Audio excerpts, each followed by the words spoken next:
You know, I still can't believe in 2024 producers are still arguing if we should be using melody and sample loops or not. Like, I mean, it's crazy. You know, I don't think there's really even much of an argument here. I think that, you know, do whatever you want to do creatively, like use melody loops if you want, don't if you don't. That's why in today's video, I'm going to be showing you all how to make a hard placement worthy beat using melody loops. What's going on, everybody? My name is CJ, aka CG, and today's video is a lot of fun. I think you all are going to enjoy that. So before we start, if you don't mind, please hit that like and subscribe button. It'll help me out a lot more than you could ever imagine, and it'll tell YouTube to share this video with other people like yourself. Once again, I have started doing online teaching and one-on-ones with people. So if you're interested in learning beat making with me or how to mix and master your own music, please be sure to hit the mailing list link down below in the description, and I'll get back to you on there. So let's jump right into this video. Okay, starting off here, we are going to be using this melody loop I found in a Splice pack a while back. I'm not currently subscribed to Splice. I've had it for several months, so I have like, I don't know how many sounds total. I've got a whole bunch of sounds that, you know, I've still never used, and this is one of them.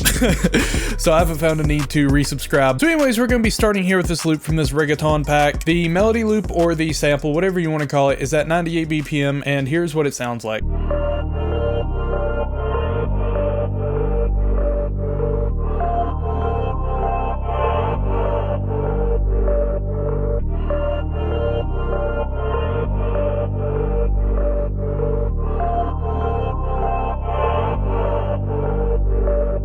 So it sounds really good in my opinion. Of course, you know, this was kind of made more in mind to do the whole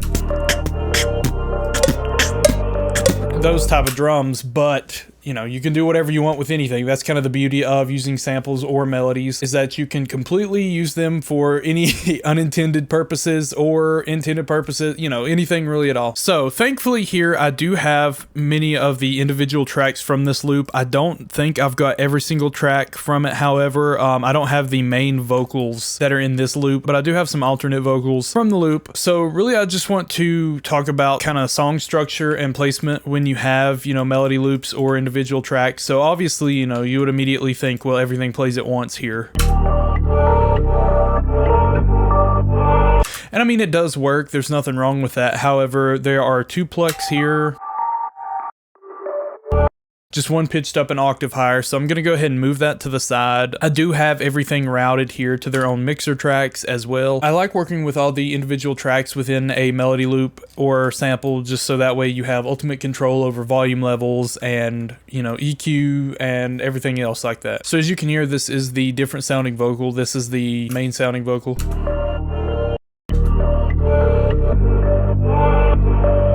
It doesn't have that high note in it, but I don't think we need it.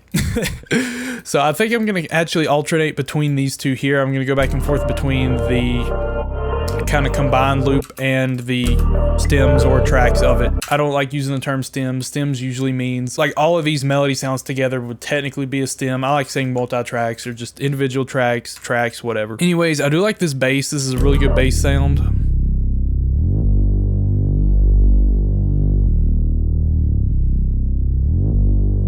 As far as arrangement goes, so as we listen here,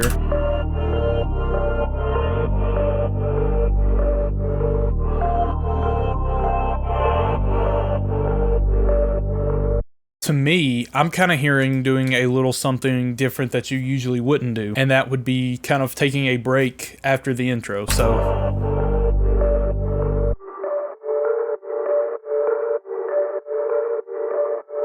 and then starting the beat there.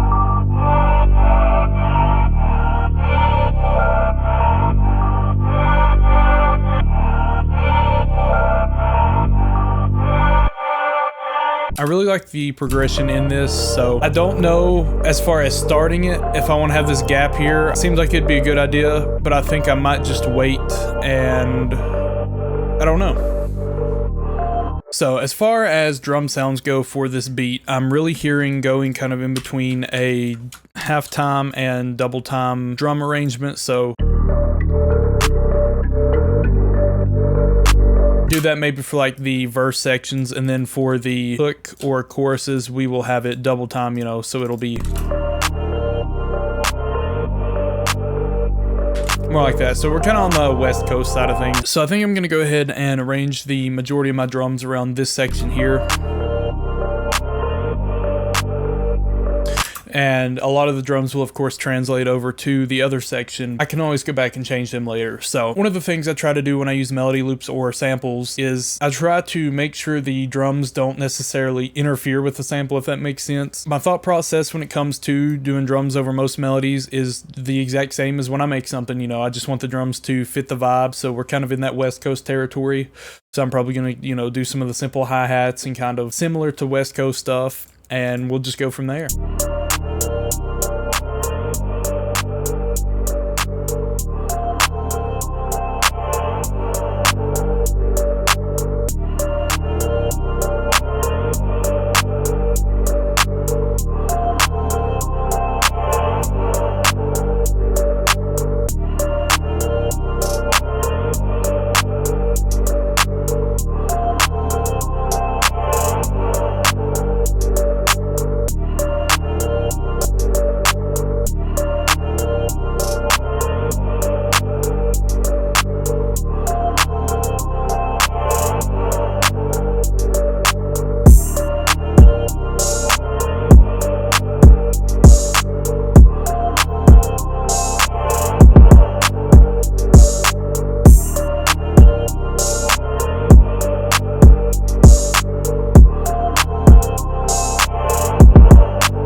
So I really like how that sounds right now.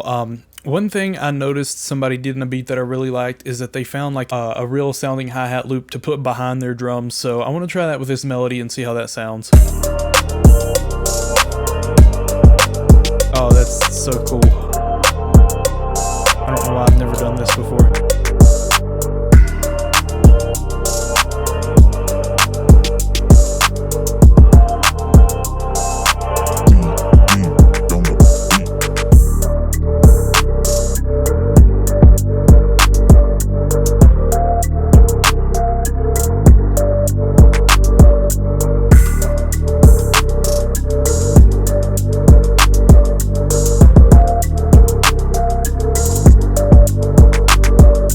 So I went ahead and tried to shape with some EQ here, trying to get the melody loop to sound a little bit more like the individual tracks I've got laid out here. I don't think it sounded bad. Okay, I'm starting to kind of get a better idea of where I want this to go. I know this has kind of been all over the place, but you know, sometimes this is just kind of the nature of making something to a loop. You know, you don't get to design kind of the idea from the very start. I'm gonna go ahead and make an 808 pattern here. I've got our lows cut out of the melody for this section.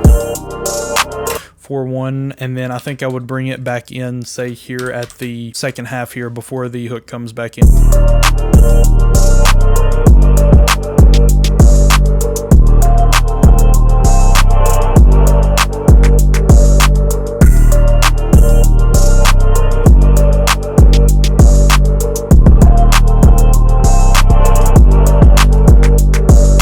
I think the 808 adds a little bit more depth to the progression.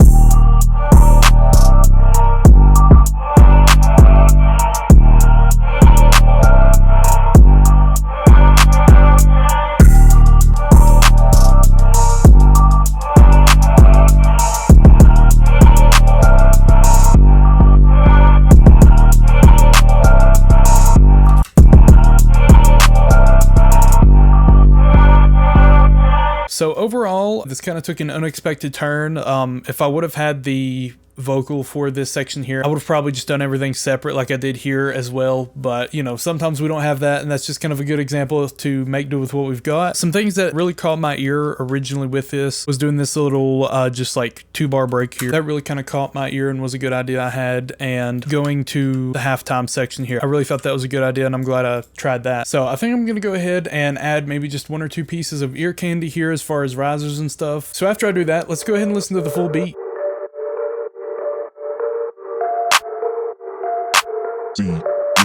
On the beat.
Thank you all for watching. If you enjoyed, please be sure to hit that like and subscribe button. Once again, I'm doing my one-on-one teaching with beat making and mixing and mastering, so if you're interested in any of that, be sure to click the mailing list link down below. Once again, my name is CJ, aka CJink. Please be sure to hit that like and subscribe button if you have not already. Thank you all for watching. Have a good whatever time of day you're watching this, and God bless.